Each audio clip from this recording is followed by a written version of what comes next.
Chapter 14. The First Blow.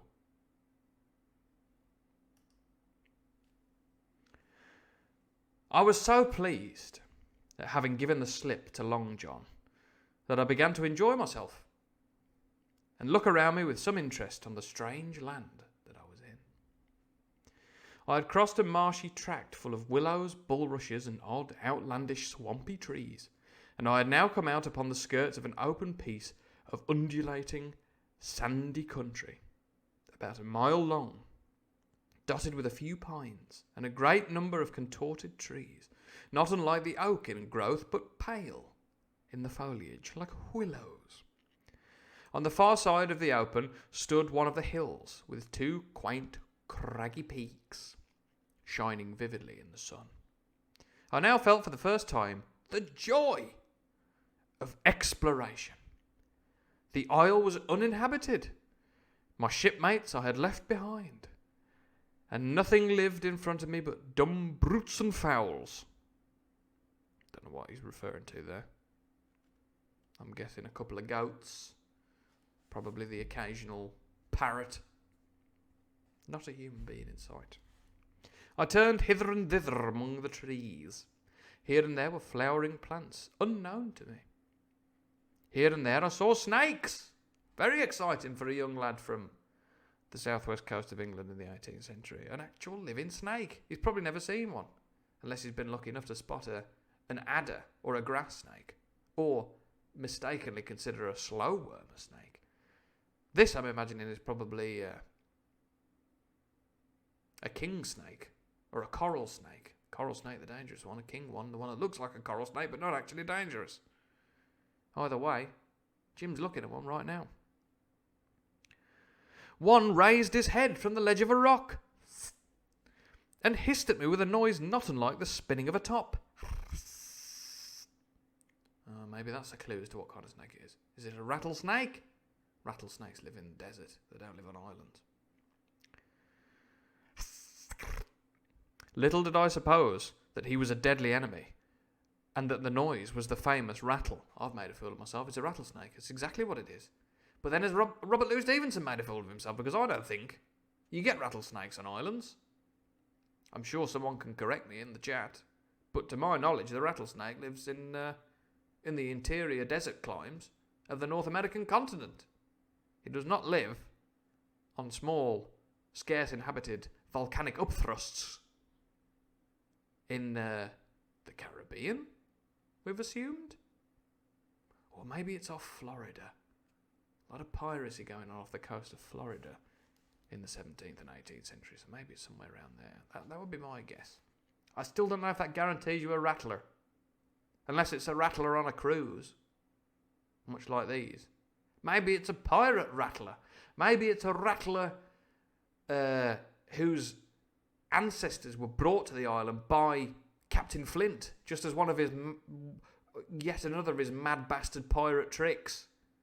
Maybe Flint was there like, well, I've buried me treasure, and I've put a load of booby traps around. I've drawn rude pictures on the trees, and I'll dump off a couple of poisonous snakes, just let them breed. Within a few years there's been loads of them. I found a really good one when I was in the interior desert climes of the North American continent. Does everyone else's video keep freezing, says Green T24680. Uh-oh. It looks like my computer wasn't lying when it said dropped frames detected. The robots are really trying to kill us, aren't they, these last couple of days? What does this mean? Okay, well, I'll tell you what I'm going to do. Oh, I'm sorry about this, guys. Why does this keep on happening? Lower your bitrate, it says. Well, I can't because it's greyed out, of course.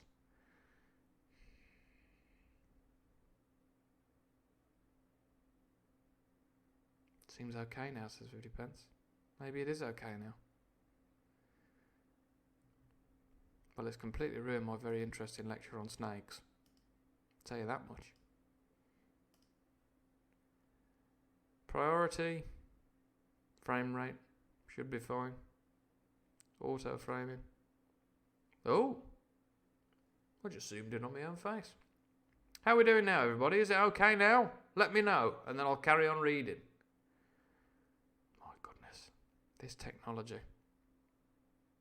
You wouldn't have this problem on a stage. You just talk and there's just a group of people. Okay, thank you very much, Green TT for 680. I'm glad we seem to be back under control. Okay. It's knackered for lockdown ginger. Good now, says Rhiannon. Okay now, says Bob Rob. Okay, well then on we go. On we go, everybody. And I'm sorry about that. Right. Where were we? Captain Flint planting out of booby trap snakes. Then I came. Thanks for zooming me out, camera. Somehow it knew. Then I came to a long thicket of these oak-like trees. Live or evergreen oaks, I heard afterwards they should be called, which grew low along the sand like brambles, and the boughs curiously twisted, the foliage compact like thatch. The thicket stretched down from the top of one of the sandy knolls, spreading and growing taller as it went, until it reached the margin of the broad, reedy fen. The margin of the broad, reedy fen, through which the nearest of the little rivers soaked its way into the anchorage. The marsh was streaming in the strong sun. The marsh was steaming in the strong sun, not streaming. That'd be horrible, a streaming marsh. Are we all still here, by the way? My computer's now telling me it's 0 viewers, so it may have just died completely. So do let me know if you're still there. I just do not trust... I do not trust this computer anymore.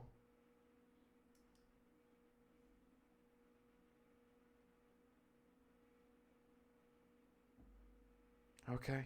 Alright, thanks guys. God. I'm so glad you're all still here. I'm so glad you're all still here. After this. Absolute uppats. That means madness, craziness. Where are we? We were sat with the marsh was steaming, isn't it? I feel a bit like a steaming marsh myself. This bloody computer. The marsh was steaming in the strong sun like a great big horrible poo. I've added that bit. That's Robert Louis Stevenson hasn't written that. And the outline of the spyglass, the biggest hill, trembled through the haze. It's a good picture he's made it. All at once there began to go a sort of bustle among the bulrushes. A bustle in the bulrushes. A wild duck flew up with a quack. Another followed. And soon over the whole surface of the marsh a great cloud of birds hung screaming and circling in the air. Screaming ducks. Ooh. I judged at once that some of my shipmates must be drawing near along the borders of the fen. Nor was I deceived, for soon I heard the very distant and low tones of a human voice, which, as I continued to give ear, grew steadily louder and nearer. This put me in a great fear, and I crawled under cover of the nearest live oak and squatted there, hearkening as silent as a mouse. Another voice answered, and then the first voice, which I now recognised to be Silver's. And another voice, which I now recognise to be Silver's, once more took up the story. My intonations all over the gaff tonight, and ran on for a long while in a stream, only now and again interrupted by the other. By the sound they must have been talking earnestly, and almost fiercely, but no distinct word came to my hearing. At last the speakers seemed to have paused, and perhaps to have sat down, for not only did they cease to draw any nearer, but the birds themselves began to grow more quiet and to settle again to their places in the swamp.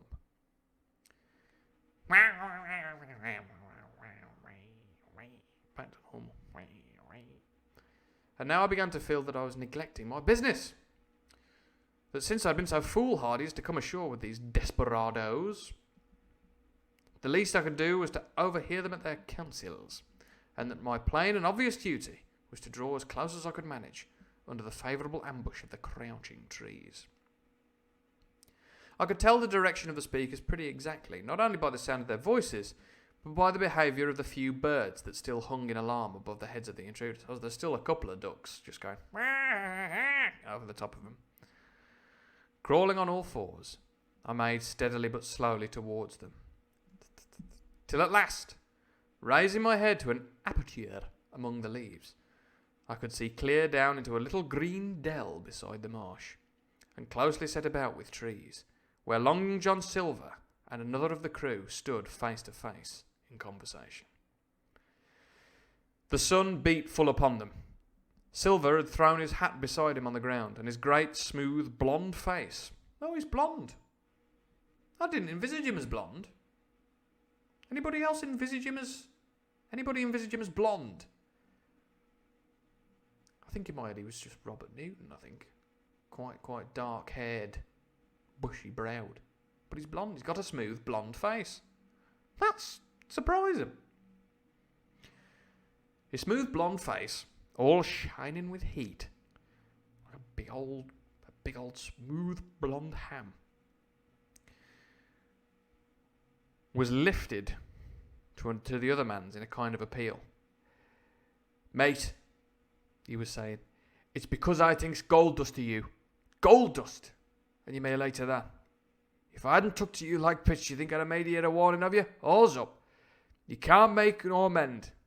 It's to save your neck I'm speaking, and if one of the wild uns knew it, where did I be, Tom? Now tell me, where did I be?" "Silver," said the other man, and I observed he was not only red in the face, but spoke as hoarse as a crow, and his voice shook too, like a taut rope.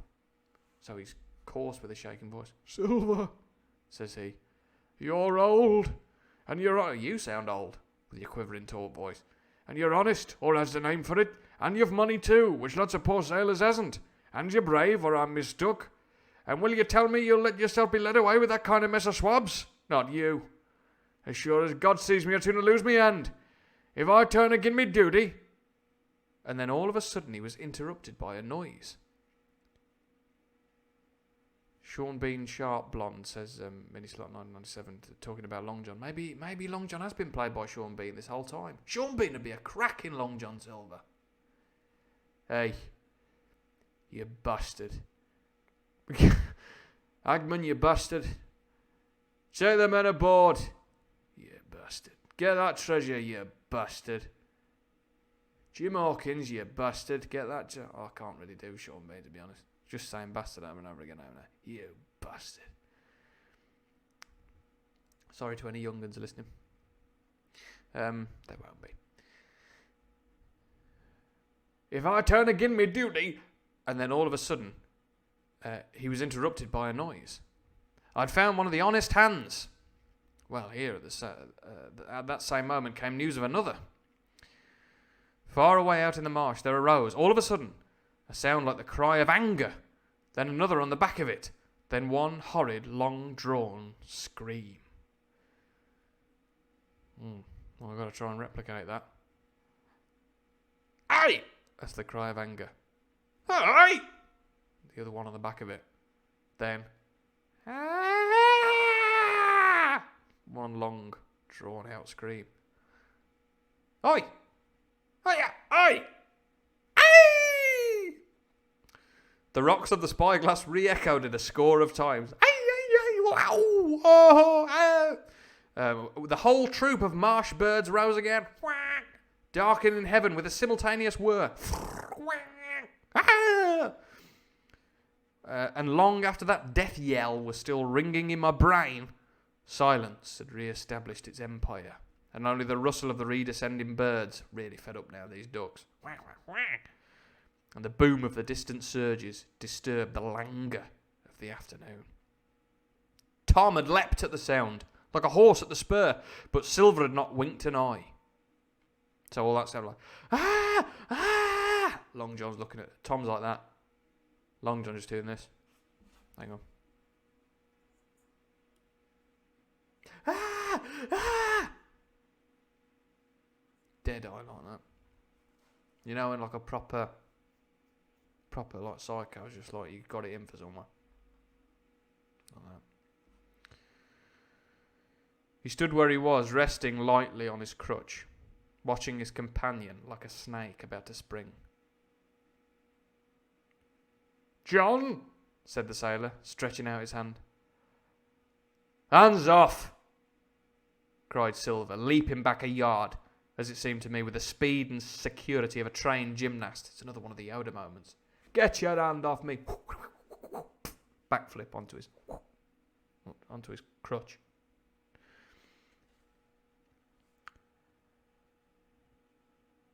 "Hands off if you like, John Silver," said the other. "It's a black conscience that can make you fear of me. But in heaven's name, tell me, what was that?" "That," returned Silver, smiling away, but warier than ever, his eye a mere pinpoint in his big face, but gleaming like a crumb of glass. "That? Oh, I reckon that'll be Alan." That's genuinely what's written. "That? Oh, I reckon that'll be Alan." And at this, poor Tom flashed out like a hero. "Alan!" he cried. "Then rest his soul for a true seaman. And as for you, John Silver, you've long been a mate of mine, but you're a mate of mine no more. If I die..." The voice I'm doing now is sort of the is like the upper class Hollywood actor in the 50s who's been roped into playing an English character, but an English character who's a bit more working class. So he's kind of doing the 1950s rough approximation of a Londoner voice that seems very prevalent if you watch an old film like this. Like, I think probably the old version of Treasure Island, you'll encounter this voice more than once. So I'll do it again so you get the measure of this voice, because to be honest, it'll probably crop up a bit more often the more Toms and Allens get thrown in here. "Alan!" he cried. "Then rest his soul for a true seaman.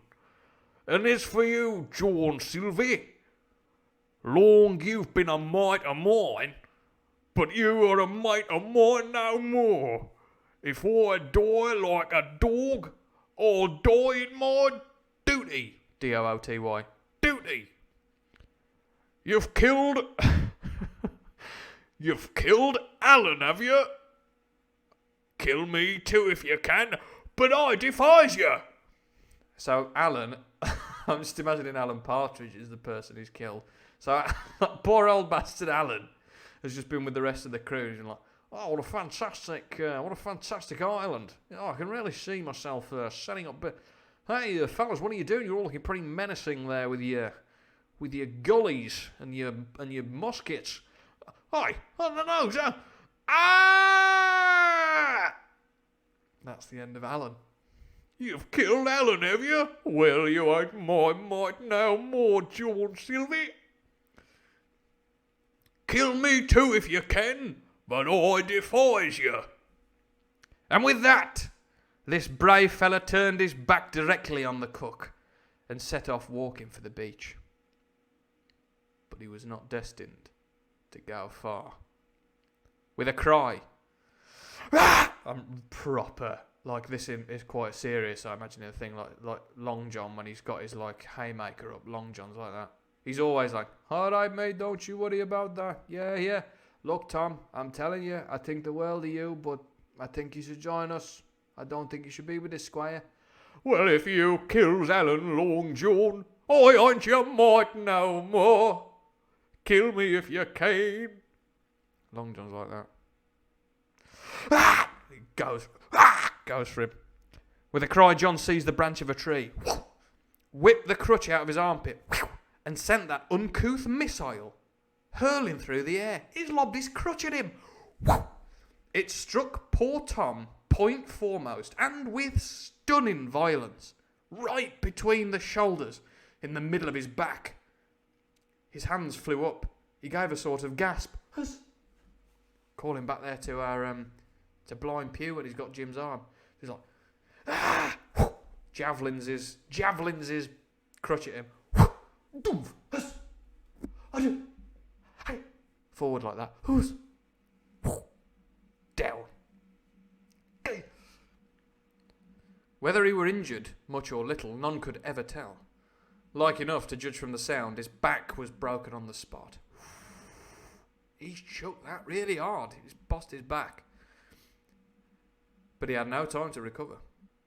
Silver, agile as a monkey, even without leg or crutch, was on top of him next moment and had twice buried his knife up to the hilt in that defenceless body. From my place of ambush, I could hear him pant aloud as he struck the blows. Sorry, but this is really violent. This is fantastic. This is what we signed on for with Treasure Island. We want some pirates killing each other. We've gone from and then I saw a rattlesnake. And also, some trees I saw were quite nice. And then, I ain't fucking doing what you told me, Long John. Fucking come here. Jumps on him. With his knife. Panting. We're really seeing Long John now. Like that. Okay, this is it. This is what we want. And all this has happened to poor old Alan as well. Poor old Alan. Oh, please, no.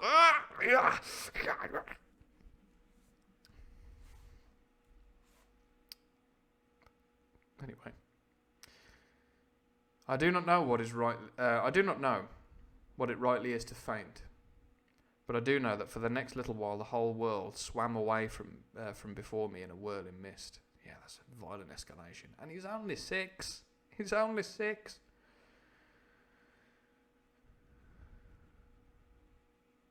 Silver and the birds and the tall spyglass hilltop going round and round and topsy-turvy before my eyes, and all manner of bells ringing and distant voices shouting in my ear. That is what it's like when something really violent happens. I'm afraid to say I do know that from experience. Not very nice. World swimming. Almost, the things go black. Almost. I just turned off auto framing there. I realised that's what was happening. But it was zooming in on me as Long John. Where are we? Jim's like that. Come on this way. All the images. Ducks going past. Alan. Dead like that. Dead.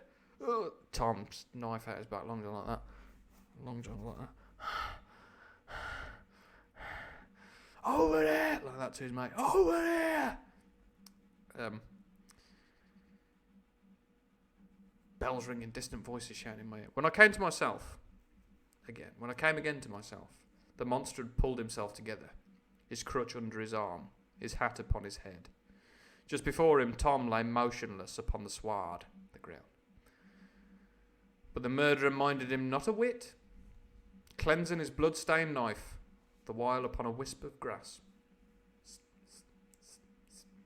Everything else was unchanged. The sun, still shining mercilessly on the steaming marsh and the tall pinnacle of the mountain, and I could scarce persuade myself that murder had been actually done, and a human life cruelly cut short a moment since before my eyes. But now John put his hand into his pocket, brought out a whistle, and blew upon it several modulated blasts.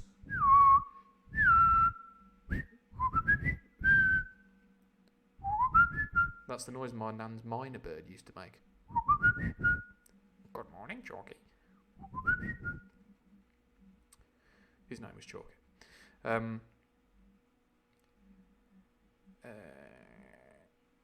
Stupid minor bird. That minor bird interrupts my thoughts daily, as much as it interrupted my concentration for the years of being a child.